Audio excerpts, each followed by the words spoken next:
पहली बात तो ये कि सोशलॉजी क्या है और समाजशास्त्री करते क्या हैं कि लोग उसे सोशल साइंटिस्ट कहते हैं।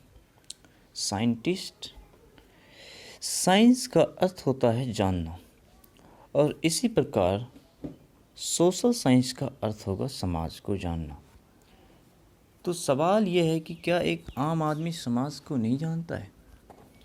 हम सदियों से कहते हैं मनुष्य सामाजिक प्राणी है, वे समाज में रहते हैं, तो निश्चित रूप से उन्हें समाज का ज्ञान होगा।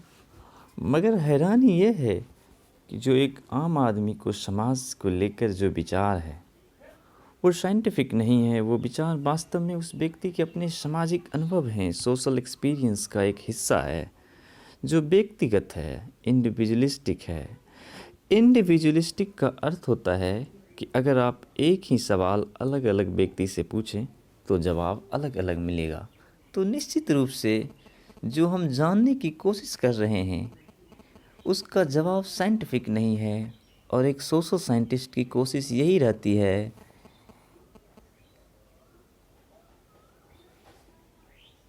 कि समाज को लेकर जो प्रश्न है उसका जवाब साइंटिफिक हो, जो कि अत्यंत कठिन है।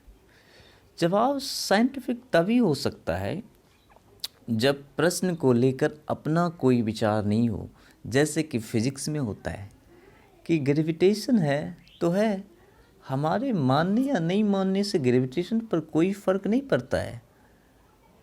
हाँ, अगर हम मान लें तो हमारी उलझनें दूर हो जाती हैं, क्योंकि ग्रेविटेशन यूनिवर्सल है और इस आधार पर हम बहुत से चीज़ों को, घटनाओं को समझना आसान हो जाता है। और ऐसे ही यूनिवर्सल चीज़ें जो समाज में मौजूद हैं उसको पहचानना एक सोशल साइंटिस्ट का काम है। जैसे कि पॉलिटिक्स, पूरी दुनिया में करीबन राजनीति होती है, इसका असर हर समाज में होता है। इमानुएल दुर्खिम इसे सोशल फैक्ट कहते हैं। इमानुएल दुर्खिम कहते हैं सोशलॉजी में हम सोशल फैक्ट के बारे में जानते हैं और इस आधार पर हम सोशल प्रोसेस को समझने की कोशिश करते हैं। तो हम 3 बातों पर मुख्यतः चर्चा करेंगे। पहला कि हम समाज को समझें कैसे। सोशल साइंटिस्ट का जो काम है, मुख्य काम, समाज को समझें, कैसे समझें। तो पहला मूलभूत प्रश्न यह है कि समाज को कैसे समझें। और समाज को समझने के लिए हमें 3 पॉइंट्स को ध्यान रखना होगा: स्ट्रक्चर, प्रोसेस और चेंज।